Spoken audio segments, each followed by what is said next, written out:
Ismail Lee South works with young people trying to stop them from joining Daesh and other terrorist groups. So far, his organisation claims to have stopped around 10 people from travelling abroad to fight.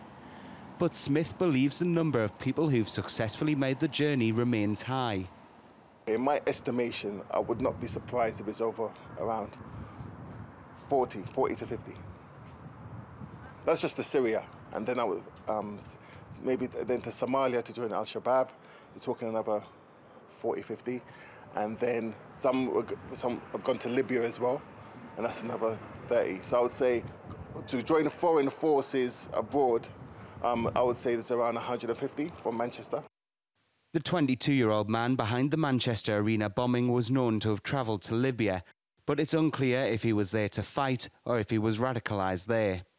This is the Fallowfield area of South Manchester where Salman Abedi used to live, and TRT World understands that at least 17 convicted or dead terrorists live within 4 kilometres of here.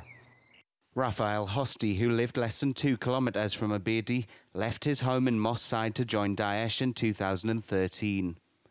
He is said to have encouraged several other young Britons to join the terror group, including teenage twins Salma and Zara Halain, who left for Syria in 2014. Another Moss Side resident, former Guantanamo Bay detainee and Daesh convert Ronald Fiddler, went on to blow himself up in a suicide attack in Iraq earlier this year. Both Abedi and Hosti used to pray at the local Didsbury Mosque. Mosque leaders and other people say they contacted authorities to raise concerns about Abedi, but it's not clear what actions, if any, the police took.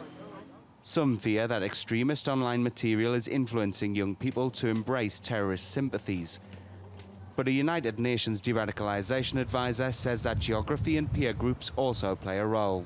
The radicalization is not an ideological process. It is much more a social process that is happening at a social society through social networks coming from within the community itself. And now it's obviously building networks in other countries abroad. Several people who TRT World spoke to say poverty and poor social services in South Manchester has led to some young people feeling isolated. Funding for after-school clubs, public buildings and the police have all been cut.